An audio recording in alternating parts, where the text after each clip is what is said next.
Speed of 75 ready. ગુજરાતની સરકારી કચેરીઓ પણ હવે વીજ બિલ મુક્ત થવા ભણી છે, જેનાથી આગામી સમયમાં સરકારને કરોડો રૂપિયાની બચત થશે. ગુજરાત ઉર્જા વિકાસ નિગમની પહેલથી સરકારી કચેરીઓમાં સોલર રૂફટોપ સિસ્ટમ ઇન્સ્ટોલ થઈ રહી છે.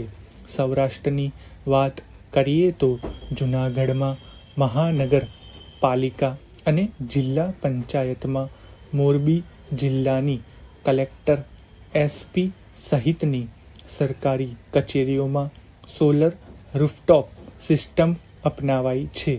રાજકોટ જિલ્લા પંચાયતના નવનિર્માણ પામી રહેલા બિલ્ડિંગમાં પણ સોલાર રૂફટોપ સિસ્ટમ ઇન્સ્ટોલ કરાશે.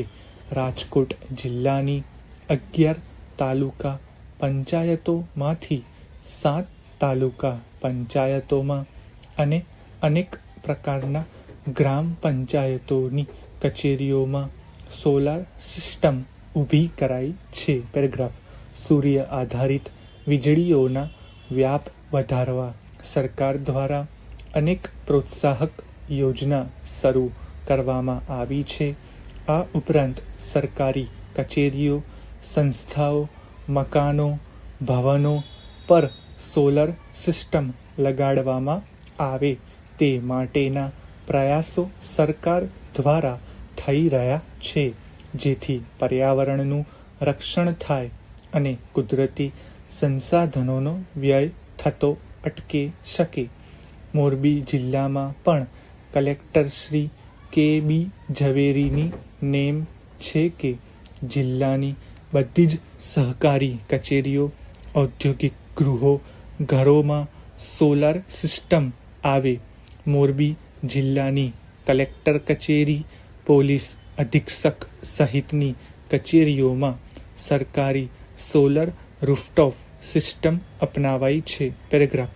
ગુજરાત સરકાર શ્રીના Gujarat Urja Vikas agency solar rooftop systems Morbi જિલ્લાની સરકારી કચેરીઓમાં બેસાડવામાં આવી રહી છે. આ સિસ્ટમ થકી જે સોલાર પાવર ઇલેક્ટ્રિસિટી ઉત્પન્ન થાય છે, તેનો ઉપયોગ પોતાની કચેરીઓમાં જ કરવામાં આવે છે. સોલર સિસ્ટમની ક્ષમતા અનુસાર 1 કિલોવોટ દીઠ 150 ચોરસ ફૂટ રહિત ખુલ્લી જગ્યા કચેરીની અગાસી ઉપર ઉપલબ્ધ કરાવવામાં આવશે.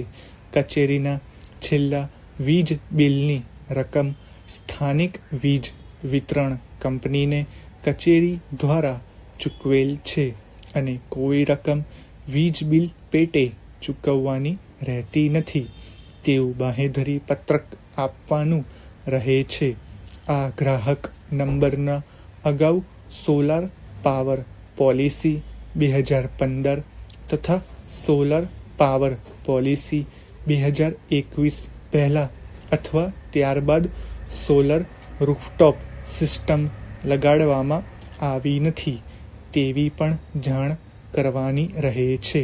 પેરેગ્રાફ. ગુજરાત ઉર્જા વિકાસ એજન્સી જેડા ગાંધીનગરની પૂર્વે મંજૂરી સિવાય આ સોલર સિસ્ટમમાં કોઈ પણ પ્રકારનો ફેરફાર કરવામાં આવશે નહીં.